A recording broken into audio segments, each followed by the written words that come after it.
President Obama is nearing the end of his second year as president, and for the next 2 years, he's going to have to deal with the Republican Congress. That means the chance to pass most of the progressive reform he campaigned on has already come and gone. So how did he do? Is he really the progressive Democrat that a lot of us thought we'd voted for? A true progressive president fights for policies that benefit the middle class. What has President Obama done? Well, just yesterday he announced a freeze on salaries of federal workers. That's not millionaires on Wall Street, but VA nurses and Border Patrol agents who make less than $35,000 a year. How does that help the middle class? Better yet, where did he even get this idea from? Just yesterday, the president himself took one of our ideas that we have talked about since last May, and that is to begin to reduce the size of the federal bureaucracy by freezing pay to federal workers. Right. He got it from Eric Cantor and the Republicans. This policy, by the way, won't lower the deficit. All it'll do is take money out of the pockets of working Americans and thus slow down our economic growth. But Obama did it anyway under the pressure of Republicans. And what about the Deficit Commission that released its report today on how to tackle the national debt? That's basically an attack on the middle class, too. I mean, it cuts entitlement programs, raises the retirement age for Social Security recipients, and lowers taxes on the rich. President Obama practically hand-picked this Deficit Commission, got 6 ultra-conservatives, 3 so-called moderate Democrats, and only 3 progressives among other business and community leaders. Congresswoman Jan Schakowsky, one of those progressive members, told me on this show last week that there are really only 3.5 progressives out of 18 members.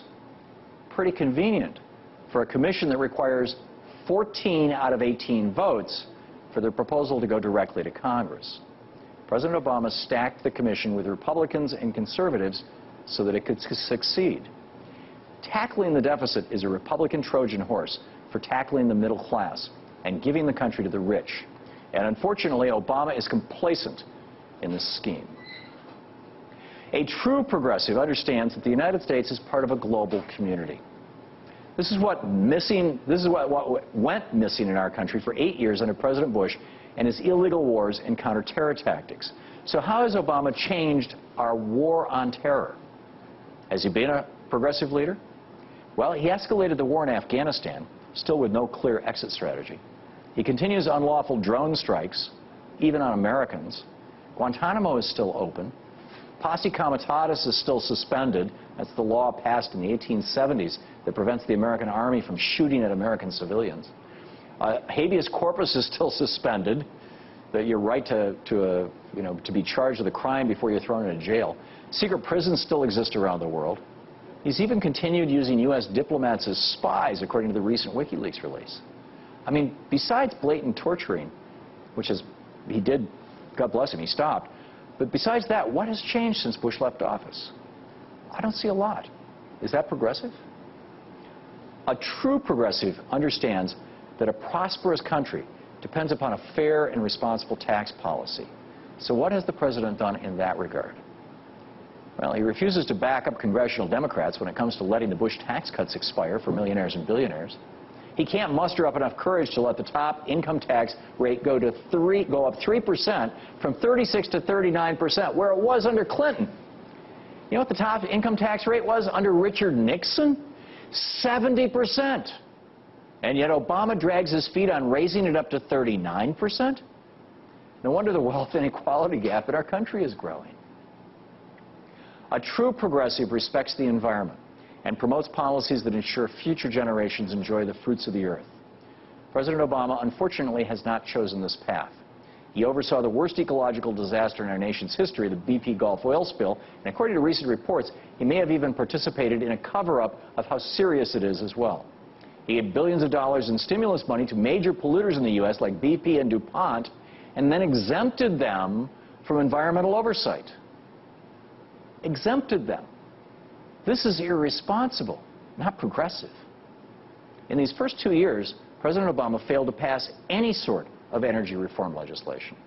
Even Nixon has a better record on the environment. Richard Nixon passed the National Environmental Policy Act of 1969, establishing for the first time a legislative framework for environmental protection. He created the EPA. He passed the Clean Air Act in 1970.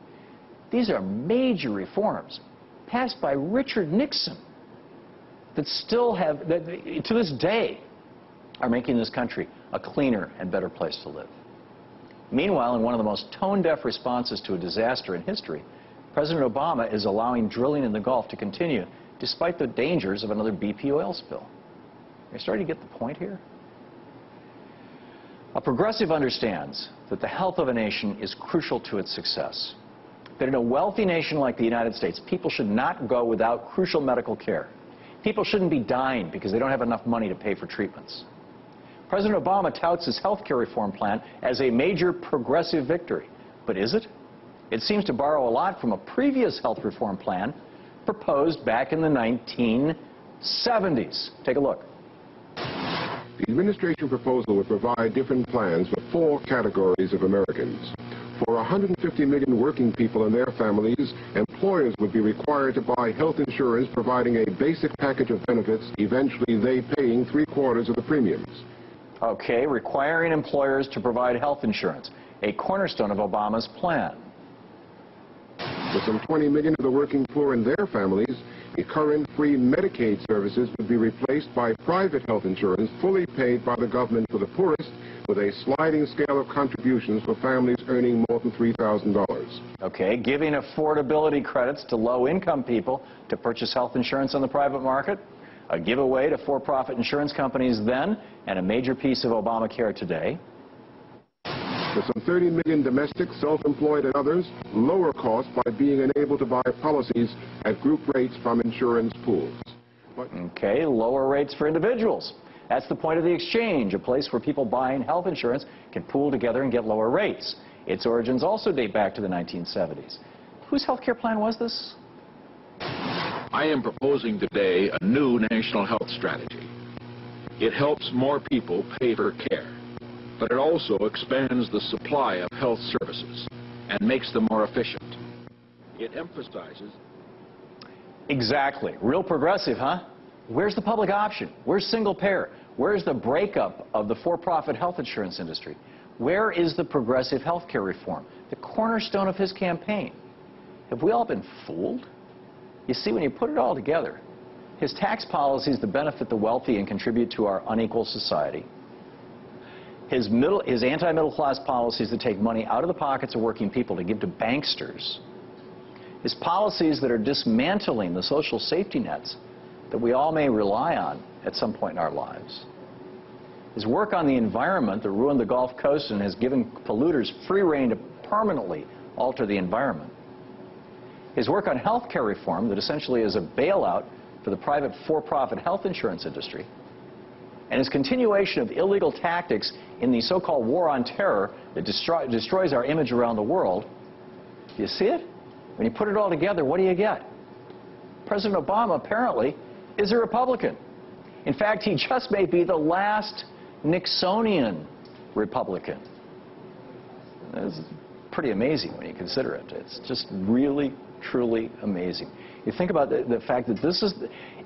Frankly, I think that what we have here is a national Rorschach test. We all saw in President Obama what our greatest hopes or our greatest fears.